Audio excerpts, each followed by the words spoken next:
Assalamualaikum warahmatullahi wabarakatuh. Alhamdulillah rabbil alamin. Assalatu wassalamu ala asyrafil anbiya'i wal mursalin wa ala alihi wa sahbihi ajmain amma ba'du. Pemirsa Khilafanis yang dirahmati oleh Allah, gimana kabarnya? Baik-baik saja bukan? Jumpa lagi dengan program kesayangan kita yakni Kabar Petang. Hari ini kita akan bahas tema-tema terkini dengan narasumber yang kredibel. Tentu saja dari sudut pandang Islam. Inilah Kabar Petang selengkapnya.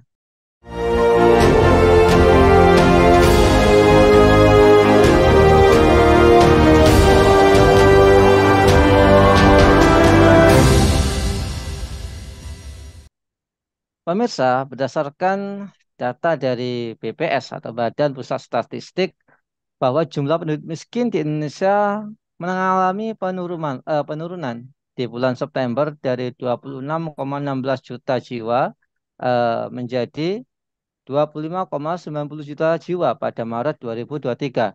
Berdasarkan data BPS, tingkat kemiskinan dihitung berdasarkan pendapatan sebesar 458 rupiah per orang per bulan dalam sebuah rumah tangga atau memiliki penghasilan sebesar 18.348,6 rupiah per orang per hari. Di atas penghasilan tersebut, BPS tidak akan memasukkannya ke dalam kelompok miskin. Apakah angka kemiskinan 2023 yang dirilis BPS ini valid? Ya. Apakah faktanya justru lebih besar lagi?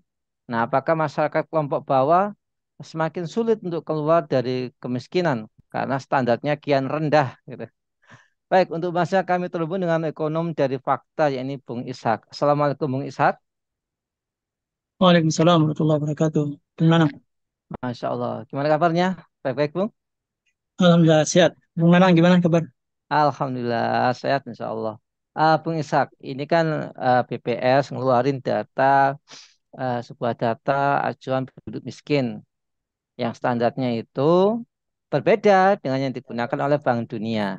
Ya, standar yang dipakai BPS itu seseorang bisa dikatakan miskin bila memiliki penghasilan kurang dari 18.348,6 rupiah per hari. Nah, apakah ini tepat, Bung Ishak? Silakan.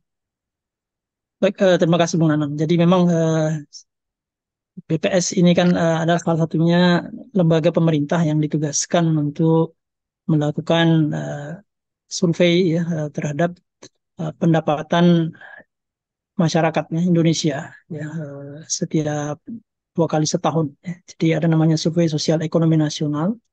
Jadi dilakukan pada bulan September yang kemudian juga dilakukan pada bulan Maret. Dari hasil survei tersebut dilihat ya bagaimana perilaku dari konsumsi dari masyarakat Indonesia. Ya. Jadi konsumsi masyarakat Indonesia itu ada konsumsi yang makanan dan ada konsumsi non makanan.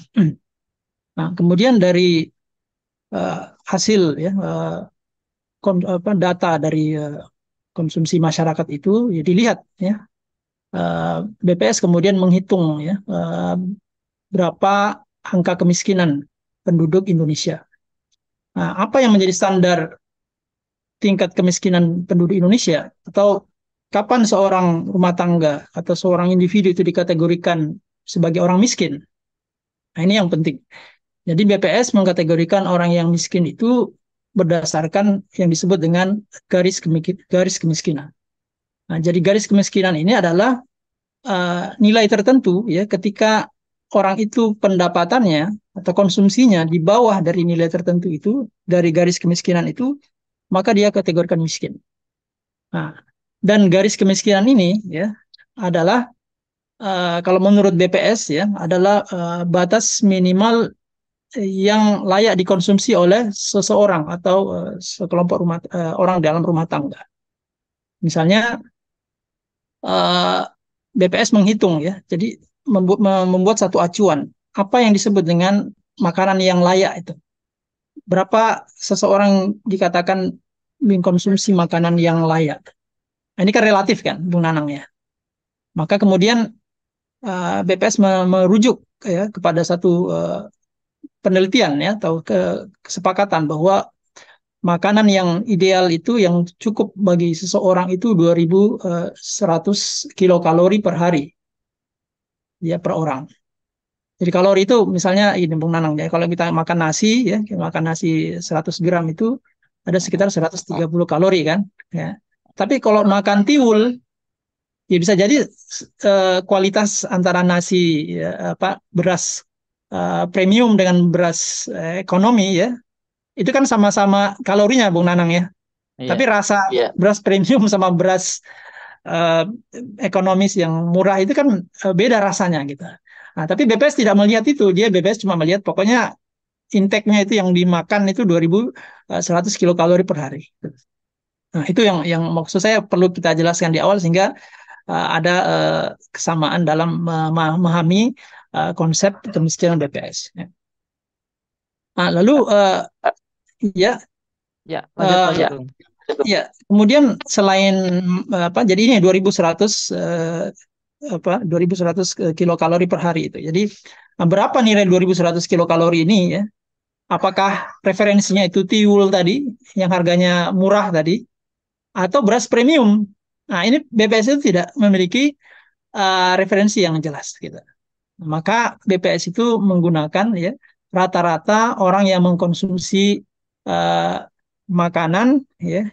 Kalau misalnya ada 100 penduduk di Indonesia ya, 100 penduduk di Indonesia, maka konsumsinya masyarakat yang 20% sampai 30% paling bawah itu. Ya, jadi misalnya ada 100 orang ya, 100 orang yang 100 orang paling tinggi ini 1 juta per hari gitu. Ya kan? Kemudian yang paling rendah itu nol misalnya, ya 100.000 lah, ya 100.000 ya, kemudian 200.000, 300.000 per hari, 400.000 sampai 1 juta per hari. Siapa yang dijadikan referensi oleh BPS? Yang dijadikan referensi oleh BPS orang yang pengeluarannya 200 sampai 300.000 per hari. Nah, orang yang pengeluaran 200 sampai 300.000 per hari ini kemudian dilihat, oh makanannya berapa pengeluaran yang mereka keluarkan untuk menghasilkan 2.100 kilokalori per hari. Ya. Nah, bisa jadi yang 20%, 30% ini juga makannya tiwul gitu, Bung Nanang ya. Bisa jadi ya. Jadi BPS itu nggak melihat apakah yang dijadikan sebagai referensi penduduk miskin ini adalah penduduk yang mengkonsumsi tiwul atau beras premium tadi. Nah, itu yang kemudian uh, di rata-rata ya, selain makanan tadi ya, kemudian ada non makanan. Non makanan itu berapa pengeluaran masyarakat yang 20% dan 30% terbawah ini ya, di level apa namanya persentil ya, 20 sampai 30 ini mengeluarkan belanja untuk pendidikan ya. Jadi bisa dibayangkan Bung Nanang ya. Jadi kalau misalnya kebetulan orang 30% terbawah ini pendidikannya ya, biaya pendidikannya cuma untuk SD misalnya kan, ya, mesti SD saja. Berarti itulah orang yang uh, apa pengeluarannya untuk belanja pendidikan untuk SD ya bisa misalnya 3 juta 300.000 per bulan ya, tidak dikatakan miskin ya. Ya. Nah, padahal orang yang biaya pendidikan sekarang kan misalnya kalau SMP itu sudah sampai 600 ya, 500 sampai 600.000 gitu. Ya, jadi itu yang yang dikatakan tidak miskin ya. Jadi digabung. Jadi pengeluaran kesehatannya juga berapa ya. Pengeluaran untuk memenuhi perumahan ya. Itu digabung-digabung, yang digabung-digabung. Kemudian dapatlah satu data bahwa orang yang 500.000 ya, tadi itu kan 500.050 ya kalau tidak salah ya, itu adalah orang yang dianggap ya, orang yang memenuhi kebutuhan itu ada di atas itu adalah orang yang dianggap tidak miskin gitu. Jadi 550.000 itu adalah batas minimal orang dianggap tidak miskin. Jadi kalau di bawah 550.000 maka orang itu dianggap miskin. Nah, sebenarnya angka 550.000 ini Bung Nanang ya, itu rata-rata sebenarnya. Jadi itu rata-rata nasional ya. Jadi di Indonesia ini kan ada dibagi ya dari 34 provinsi itu. Misalnya kalau di Jakarta mungkin kebutuhan pengeluarannya untuk makanan dan belanja pendidikan ya, untuk kesehatan itu ya tinggi kan dibandingkan misalnya kalau di daerah Sulawesi atau di daerah Maluku ya. Nah, itu belanja untuk memenuhi kebutuhan 2.100 kalori itu kilokalori dan kemudian kebutuhan-kebutuhan dasar yang lain tadi non makanan itu bisa di bawah 600 misalnya ya. Nah, kalau kemudian di rata-rata oleh BPS, di rata-rata BPS itu jadi 550.000. Nah, kemudian dibagi per hari 30 hari dapatlah tadi itu 18.000 gitu Bung Nanang. Jadi maksud saya perlu kita clearkan dulu ini angka 18.000 itu dari mana begitu ya. Nah, pertanyaannya apakah itu 18.000 per hari layak atau tidak ya? Tergantung tadi apakah kita menganggap bahwa uh, cara BPS menghitung penduduk miskin itu sudah manusiawi tadi atau sudah tepat atau tidak. Ya. Nah, Nah, jadi dan ya berapa harga berasnya kan gitu ya? Kalau harga berasnya betul per kilo sekali, dua betul ribu, sekali. wah ini luar biasa murah sekali ini. Iya, betul sekali. Jadi memang harus hati-hati ya. Jadi terus terang Bung Nanang bukan bukan hanya sudah banyak pihak yang mengkritik ya bahwa standar garis kemiskinan yang dipakai oleh BPS ini adalah standar yang perlu direvisi Bung Nanang karena menurut kalau kita lihat sejarahnya jadi memang standar garis kemiskinan di buah BPS ini kan merujuk ke Bank Dunia sebenarnya ya yaitu sekitar 1,9 dolar per hari ya. Nah, dan ini sebenarnya referensinya referensi Bank Dunia ini adalah referensi negara-negara miskin di Afrika, negara miskin Afrika. Ya, jadi memang kita itu ya orang yang tidak miskin itu levelnya itu sama dengan penduduk-penduduk miskin yang ada di Afrika gitu. jadi, jadi itu Bang Nanang. Jadi mungkin kalau kita bandingkan dengan masyarakat Eropa ya kita mungkin hampir lebih dari separuh mungkin miskin kan. Makanya ketika Bank Dunia itu mengatakan garis kemiskinan Indonesia itu terlalu rendah kan dari 1,9 dolar per hari itu ya mestinya 3,2 dolar per hari yang layak menurut Kepala Bank Dunia itu.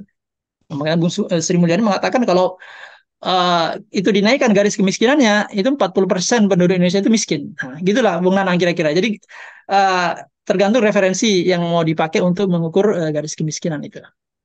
Begitu Bung Siap, Nanang. siap, siap.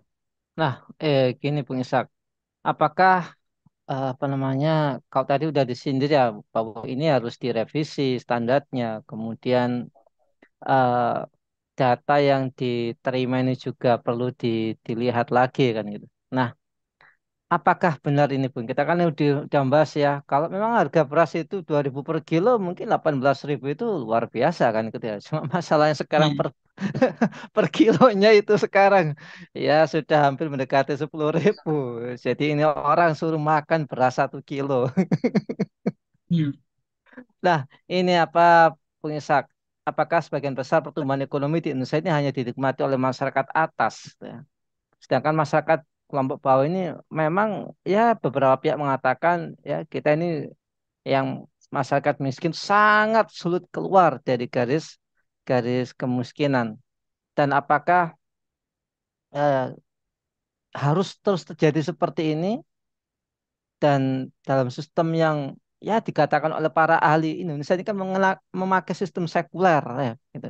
Sistem sekuler sehingga ya itu tadi tidak manusiawi dan tidak memperhatikan kualitas hidup yang standar yang dimiliki oleh masyarakat. Lantas gimana solusinya Bung Ishak untuk keluar dari masalah ini? Ya, terima kasih Bung Nanang. Jadi memang Indonesia ini ya sekali lagi menganut konsep kemiskinan yang dibuat oleh negara-negara maju ya. Jadi memang konsep kemiskinan itu kan ada dua, ada kemiskinan garis kemiskinan absolut tadi. Jadi dengan batas minimum ya kebutuhan basic need ya yang harus dipenuhi oleh suatu individu atau rumah tangga dan juga ada yang relatif, artinya relatif itu dia tergantung kepada pendapatan masyarakat di suatu negara gitu. Kalau misalnya di Perancis itu atau di negara Uni Eropa, di orang yang miskin itu ya misalnya untuk memberikan gambaran ya orang miskin itu misalnya dari 100 orang ya yang miskin itu adalah yang urutan ke 50 ke bawah gitu. Jadi pengeluaran yang 50 ke bawah itu dianggap sebagai orang miskin. Nah, itu contoh ya. Jadi kemiskinan itu akan berubah-ubah gitu standarnya. Nah, dan bagi Indonesia ya yang mengadopsi sistem kapitalisme sekuler ini memang uh, garis kemiskinan itu hanya sebatas angka saja, Bung Nanang, di angka saja. Ya. Karena apa? Karena kalau toh misalnya ketahuan ya orang miskin itu sekitar 29 juta misalnya kan atau 25 juta sekarang ya. Ya sudah gitu. 25 juta itu siapa orang miskin itu di mana tempatnya itu nggak jadi soal bagi pemerintah gitu. Jadi pemerintah kemudian hanya memberikan bantuan subsidi, memberikan apa bantuan dalam bentuk infrastruktur dan seterusnya harapannya dengan bantuan belanja-belanja ini bisa mengurangi orang miskin secara tidak langsung. Tapi faktanya kan orang yang miskin itu di Indonesia itu nggak ketahuan siapa orangnya. Nggak ketahuan. Pemerintah itu nggak bisa memastikan secara akurat siapa sebenarnya orang miskin itu. Karena memang apa pemerintah itu tidak merasa bersalah, tidak merasa berdosa ketika ada seseorang itu mati ya atau tidur dalam keadaan lapar ya atau kemudian tidak bisa sekolah ya, kemudian tidak bisa mengakses ya, layanan kesehatan karena tidak memiliki uang. Ya, pemerintah tidak merasa berdosa. Pemerintah hanya merasa bahwa secara politik itu tidak benar gitu. Itu aja sebenarnya. Nah, berbeda dengan saya kira konsep ini konsep yang mengacu pada konsep kapitalisme yang tidak yang memisahkan antara uh, pengaturan urusan manusia dengan konsep akhirat ya, konsep ruhiyah ya, konsep yang berkaitan dengan hubungan manusia dengan penciptanya ini Allah Subhanahu wa taala. Jadi semata-mata dilihat bahwa ya garis kemiskinan bisa naik dan bisa turun ya itu aja gitu. Jadi pemerintah dikatakan berhasil ketika bisa menurunkan garis kemiskinan. Tapi eh, jadi kalau misalnya ada kemiskinan di dalam sistem kapitalisme sekuler ya, kemiskinan itu bisa diturunkan dari 10% misalnya menjadi 5%, itu dianggap keberhasilan luar biasa. Padahal ada 5% ya, ada 5% yang mungkin itu sekitar 10 juta orang ya, yang lebih itu yang masih kesulitan hidup ya, tidak bisa memenuhi kebutuhan dasar baik sandang pangan papan kemudian pendidikan dan kesehatannya itu tidak peduli ya mereka pemerintah itu tidak menganggap itu sebuah kegagalan gitu. Nah, ini saya kira paradigma yang keliru dalam sistem kapitalisme. Ini saya kira berbeda dalam Islam ya. Kalau dalam Islam jelas ya bahwa uh, pertama standar kemiskinan itu clear sekali ya. Clear sekali ini apa? Orang miskin itu orang yang tidak bisa memenuhi kebutuhan dasarnya. Sudah di state di dalam Al-Qur'an atau Sunnah misalnya. Misalnya dalam firman Allah Subhanahu wa taala dalam surah Al-Baqarah itu walal mauludi lahu rizquhunna wa kiswatuhunna bil ma'ruf ya. Bagi seorang istri itu seorang suami wajib memenuhi kebutuhan istrinya ya makanannya dan kemudian pakaiannya ya dan di ayat yang lain itu disebutkan tempat tinggalnya ya. Nah, jadi ini harus dipenuhi dan bagaimana standarnya? Standarnya itu adalah standar yang layak gitu, Bang. Jadi bukan tadi sekedar makan nasi tiwul itu sudah dianggap layak gitu. Jadi apa ya? Misalnya kalau yang layak itu beras premium itulah kemudian dijadikan sebagai standar ya. Perumahan bukan hanya sekedar dia bisa terlindung dari sinar matahari dan hujan, tapi ya yang bisa membuat rumah tangga itu nyaman gitu. Nah, itu yang di apa yang dibatasi di dalam Islam, yang diatur dengan tegas oleh Islam. Kemudian yang kedua, negara itu wajib menjamin bahwa setiap individu itu terpenuhi kebutuhan dasarnya tadi, ya, makanan, ya, pakaian, tempat tinggal, dan juga akses layanan kesehatan dan pendidikan serta keamanan secara gratis. Gitu. Nah, ini yang tidak ada dalam konsep sistem kapitalisme. Sistem kapitalisme uh, tidak ada kewajiban negara untuk bahwa setiap individu di dalam suatu negara itu wajib dipenuhi kebutuhan dasarnya. Jadi kalau misalnya presiden saat ini atau rezim yang berkuasa saat ini masih ada 25 juta orang yang kemiskin, itu nggak dianggap melanggar konstitusi, Bung Nano. Ya, nggak dianggap melanggar konstitusi.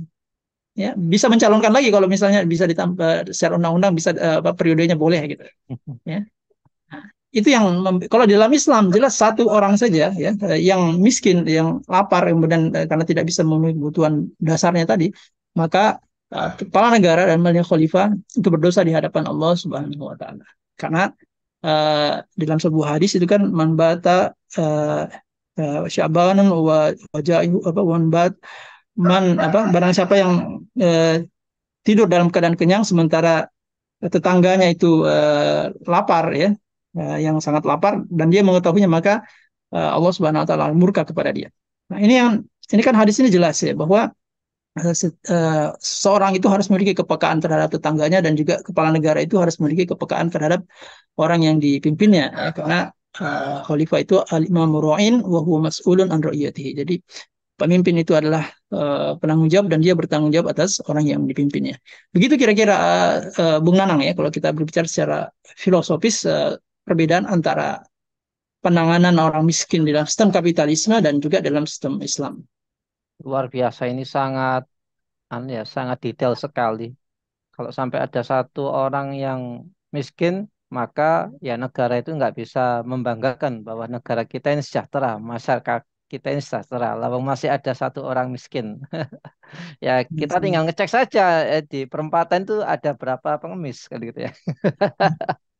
Iya, Baik, luar biasa Bung Ishak. Terima kasih atas pemaparannya. Semoga Bung Ishak sekeluarga senantiasa dilindungi oleh Allah, dijadikan keluarga yang sakinah, mawaddah, warahmah. Amin ya rabbal alamin.